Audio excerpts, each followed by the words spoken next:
fairies is like that you're describing. Cool. You know these beings can come in and out of dimension? Oh, yeah. Yeah. Yes, for sure. I've had that. And that was, I think, when Paul asked me about my interest in the paranormal, that was, I think, what a little bit later in my life kind of galvanized me into more concrete action, because I was having interruptions into my life quite a lot as a young person without any real training or anybody to really show me the way. So yes, for sure, Michael, I had a lot of interruptions from the other side coming in and out from the time I was quite little. I grew up in a coven. I grew up in, actually, it's more of a grove. We were more like 40 people in my town. We were broken up into little covens, but we would get together. For instance, Beltane is coming, so very soon. So we were all together there. But I've always seen interdimensional, what I would call fairies, elves, gods, and goddesses all my life. And I understand exactly where you are with that because of my training. Yeah. And the training for me was really pivotal in terms of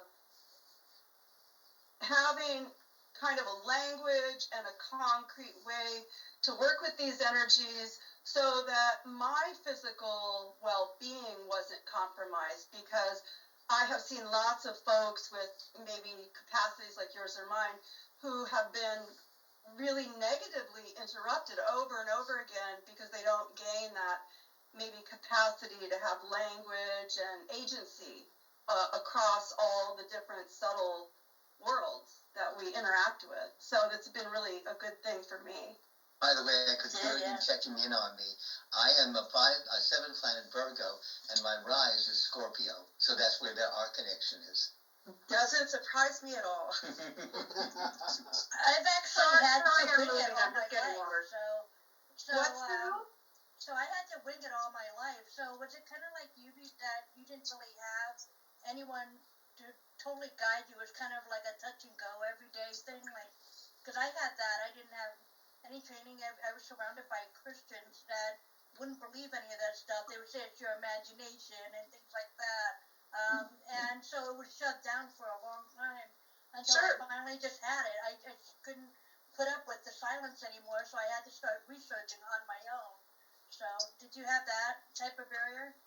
I would say yes. I think that's pretty common for folks that have these super sensible interactions. But for me, I had a family that was multi-religious, so it was a great thing that I had people in my life that whatever their religion or denomination was, they were really open and faith-based people. So that was helpful to me because I felt like I at least had an in. Like I could talk about things that were, like if I would say I saw somebody in my room, yada yada, in the middle of the night, and yeah, generally I would get that, like, you were probably dreaming, that kind of stuff.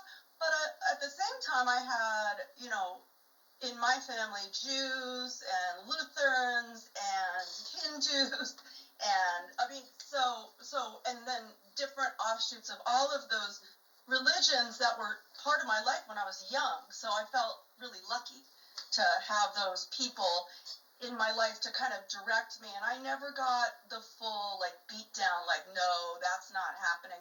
But yeah, I think just being in the world where we're often encouraged to, shut that down, as you said, Sue, it's not great. Like, you're having experiences, and then eventually what happens is they kind of clamp down for a while, which is what happened to me for a short time. Thank you. I mean, could you give us an example of something that was going on with you as a child that you then were surprised to find out that not everybody was having the same experiences as you were having? Yeah. So, as I mentioned, my earliest experiences were when I was still in a crib. So, I think it was reaching, like, my second birthday, right around that time, because it was Halloween, and my birthday is in the beginning of November. and I had been out and about with my mom, and my little sister hadn't been born yet. I think my mom was probably pregnant, and or something like that. And I had come home